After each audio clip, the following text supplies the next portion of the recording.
रूस यूक्रेन युद्ध को करीब 100 दिन होने जा रहे हैं। पुतिन रुकने को तैयार नहीं है।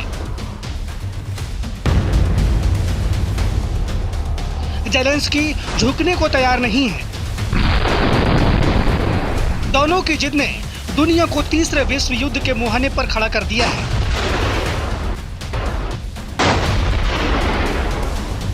पुतिन की सनक ने पूरी दुनिया को हैरान परेशान कर दिया है। चारों तरफ मौत का तांडव जारी है। यूक्रेन की जर्जर इमारतें, खून से सनी सड़कें और सड़कों पर पड़ी इंसानों की लाशें इस बात की गवाही देने के लिए काफी है कि इस रक्त रंजित युद्ध का रुकना अभी संभव नहीं है। बल्कि यूक्रेन के समर्थन में उतरे नाटो ने पुतिन के गुस्से को 7वें आसमान पर पहुंचा दिया है। यूक्रेन पर हमले के बाद से ही पश्चिम और पुतिन आमने सामने हैं। पश्चिमी देशों के यूक्रेन के समर्थन में खड़े होने पर एक बार फिर रूस ने नाटो को धमकी दी है।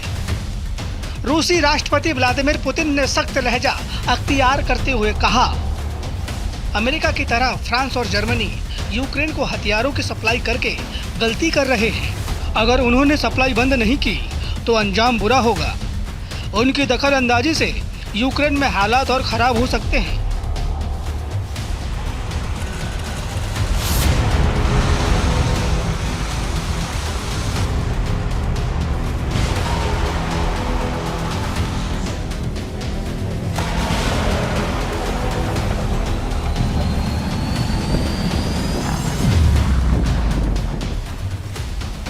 अमेरिकी राष्ट्रपति जो बाइडेन इस हफ्ते यूक्रेन को हथियारों की एक और शिपमेंट भेजने की घोषणा कर सकते हैं। इस शिपमेंट में कई लॉन्ग रेंज मिसाइल और आर्टिलरी भेजी जा सकती है।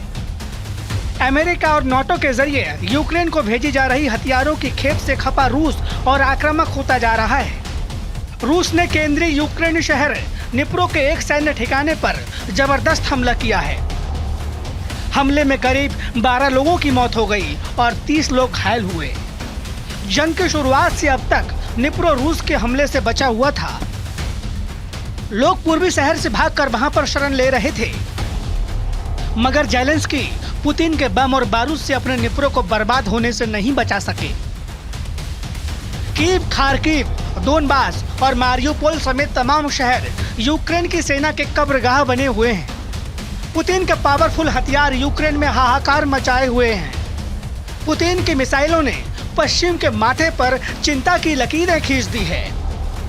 यूक्रेन के नेशनल गार्ड के क्षेत्रीय हेड ने बताया कि इस्कंदर मिसाइल से एक नेशनल गार्ड ट्रेनिंग सेंटर पर हमला किया गया। इसमें करीब 10 लोगों की मौत हुई और 25 से 30 लोग घायल हो गए। यूक्रेन के अधिकारियों ने जानकारी दी कि पूर्वी यूक्रेन में रूसी सेना ने रेलवे हब शहर लाइमन पर कब्जा कर लिया और सीवी एरोडोनॉट शहर के ज्यादा हिस्से को घेर लिया है।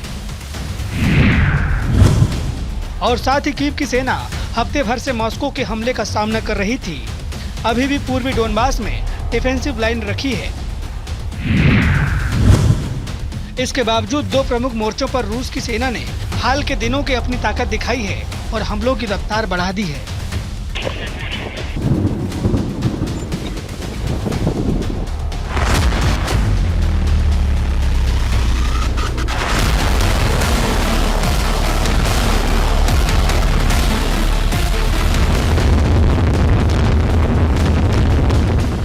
रूस और यूक्रेन में विभत्स होते वॉर के बीच एक खबर सामने आई है जिसने सबको चौंका दिया है।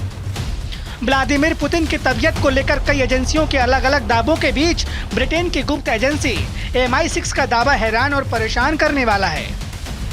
MI6 की एक रिपोर्ट में दावा किया जा रहा है कि पुतिन की मौत हो चुकी है और एक हमशक्ल ने सार्वजनिक समारोह में उनकी जगह ले ली है। पुतिन के साथियों को उनकी मौत के रहस्य को दुनिया से हफ्तों और महीनों तक छुपा कर रखना होगा। ब्रिटेन की गुप्त एजेंसी के दावे ने दुनिया को चौंका दिया है। सूत्र ने डेली स्टार को बताया,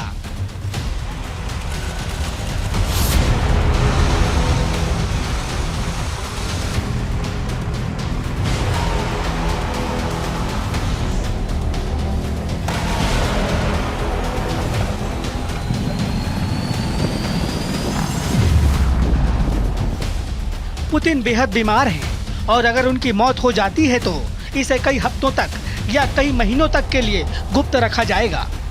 इसकी भी संभावना है कि वो पहले ही मर चुके हैं, इसका पता लगाना असंभव है। माना जा रहा है कि पुतिन ने अस्वस्थ रहने के दौरान अपने हम शक्लों का इस्तेमाल किया है और अब क्रेमलिन भी यही कर रहा है। पुतिन वरिष्ठ अधिकारियों के एक छोटे से ग्रुप के प्रमुख हैं जो उनसे पूरी तरह वफादार हैं।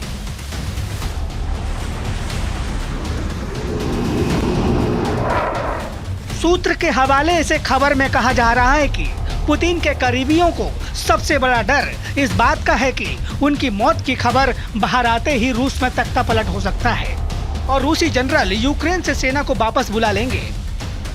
पुतिन की मौत उन्हें कमजोर और सत्ता से बेदखल कर देगी, इसलिए उनकी भलाई इसी में है कि वे पुतिन को जिंदा बताएं। करीब 2 हफ्ते पहले एक रूसी व्यवसायी और क्रेमलिन के करीबी ने दावा किया था कि पुतिन ब्लड कैंसर से जूझ रहे हैं और बेहद बीमार हैं। यूक्रेन हमले से पहले उनकी सर्जरी हो चुकी है। MI6 का कहना है कि पुतिन के गिरते स्वास्थ्य के कारण उनकी सत्ता पर पकड़ कमजोर हो रही है।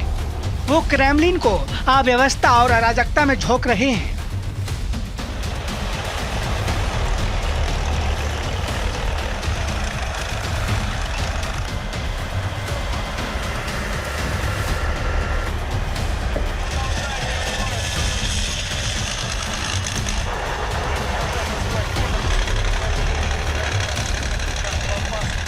बहरहाल ब्रिटेन की गुप्त एजेंसी MI6 के दावे में कितनी सच्चाई है, ये तो वक्त आने के साथ ही सामने आएगा।